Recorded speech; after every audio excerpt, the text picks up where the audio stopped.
Autoridades ucranianas descobrem 18 salas de tortura na região de Kharkiv, no nordeste do país.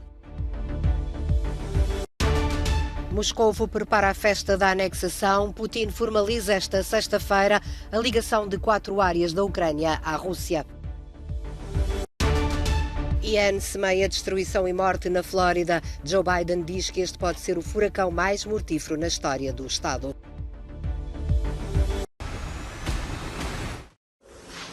As autoridades ucranianas afirmam ter descoberto 18 salas de tortura como esta, em Vovchansk, na região de Kharkiv, na sequência da libertação de várias localidades neste território. A polícia mostra inscrições feitas por prisioneiros nas paredes e instrumentos utilizados para descargas elétricas. A contraofensiva ucraniana continua a avançar. Kiev recuperou recentemente a cidade de Kupiansk e poderá estar na iminência de reconquistar Liman, de acordo com várias fontes. Mais a sul, em Bakhmut, as tropas russas intensificam os ataques e o exército ucraniano tenta resistir. Situação semelhante acontece em Dnipro, onde 2 crianças morreram em ataques levados a cabo pelo exército russo, como relata esta moradora. Eram 2 crianças com 8 e 12 anos. A família estava a passar por dificuldades porque os seus avós tinham sido mortos recentemente. Começou por explicar. É assustador e triste que os civis sejam mortos desta forma. Muito triste, acrescentou. Nas regiões recentemente recuperadas por Kiev, as marcas da ocupação de Moscovo teimam em ficar. Nas cidades mais próximas da fronteira, o medo não desaparece e intensifica-se devido à utilização de drones iranianos por Moscovo. A Ucrânia afirma ter abatido mais um esta quinta-feira. Vladimir Putin formaliza esta sexta-feira a anexação de 4 zonas do leste da Ucrânia. O processo é denunciado por Kiev, pelos aliados ocidentais e pelas Nações Unidas.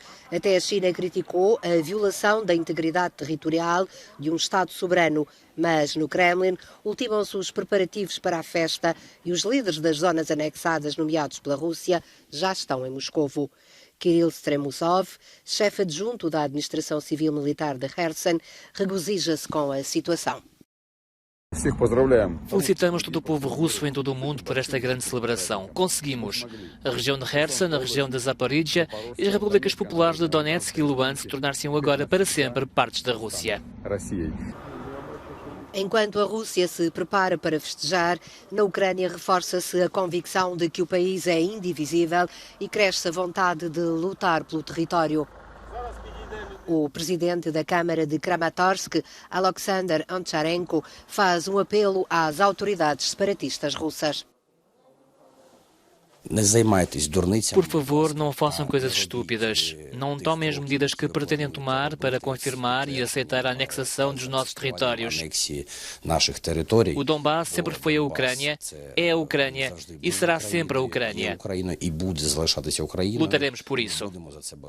Esta mulher diz que mesmo que a anexação aconteça, os soldados não deixarão o país ser conquistado e acrescenta que, se necessário, também vão lutar. O presidente Zelensky reclama mais ajuda aos aliados ocidentais.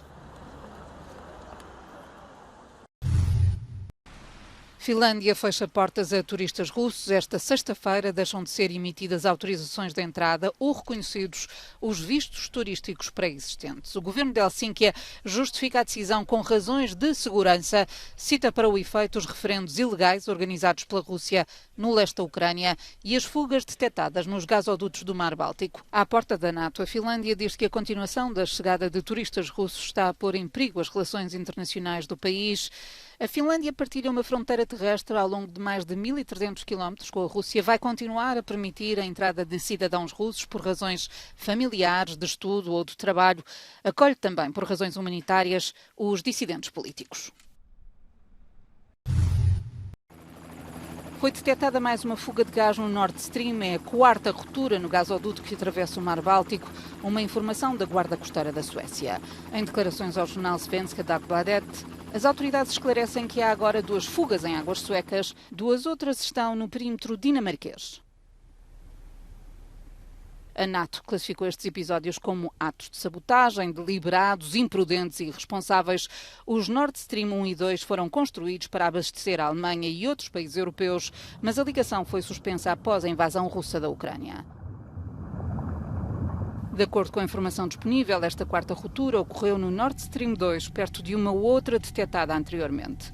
Em resposta aos alegados ataques, a Noruega reforçou a segurança nas explorações de petróleo e de gás. O país é agora uma fonte vital de energia para a Europa.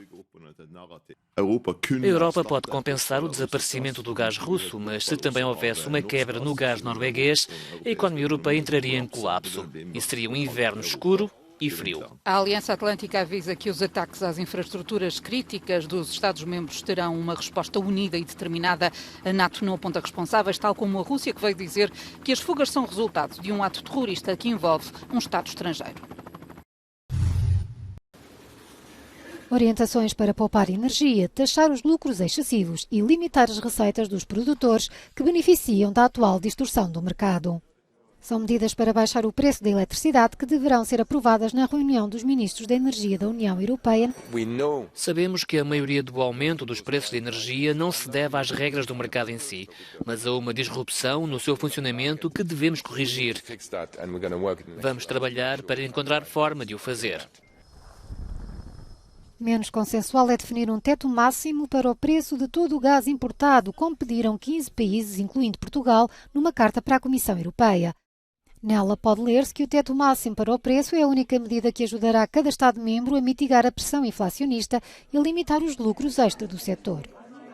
O Executivo Europeu, bem como a Alemanha, maior economia da União, não apoiam esta ideia, argumentando que assustará os fornecedores e poderá ter impactos negativos no abastecimento europeu.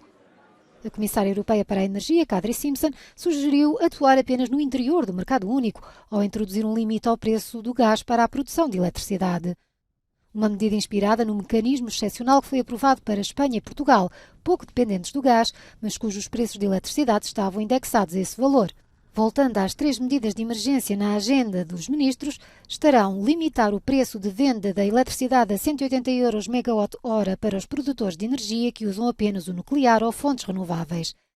Criar uma contribuição solidária de 33% sobre os lucros excessivos dos produtores de eletricidade que usam gás e outros combustíveis fósseis. Por fim, reduzir o consumo de eletricidade, nomeadamente em 5% nas horas de pico. Depois de adotarem as medidas de urgência a médio prazo, os líderes da União Europeia vão debater medidas mais alargadas, entre elas a aquisição conjunta de gás e maior interconexão entre os Estados-membros.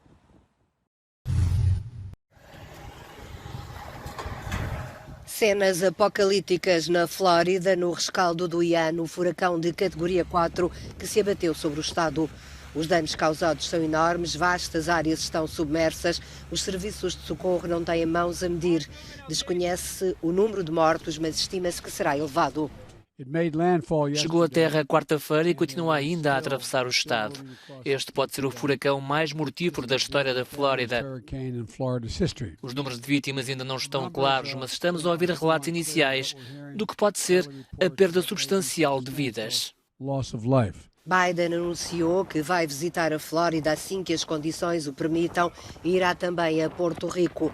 Ao longo do dia, milhares de pessoas foram retiradas de lares e hospitais que ficaram sem condições de prestarem assistência. Mais de 2,5 milhões de pessoas estão ainda sem eletricidade, milhares estão presas em casas inundadas. O governo prometeu assistência individual para aqueles cujo seguro não cobre a totalidade da perda das casas.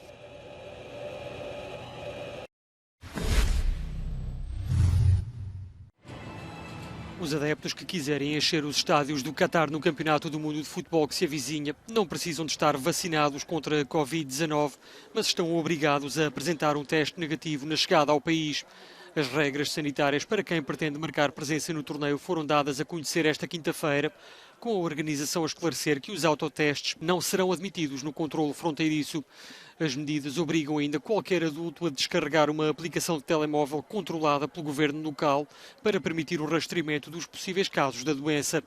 O uso de máscara é obrigatório, mas só nos transportes públicos, e quem testar positivo durante a sua estadia no país terá de se isolar de acordo com as diretivas do Ministério da Saúde local. O Campeonato do Mundo do Qatar decorre entre os dias 20 de novembro e 18 de dezembro e está prevista a presença de mais de 1 milhão de adeptos.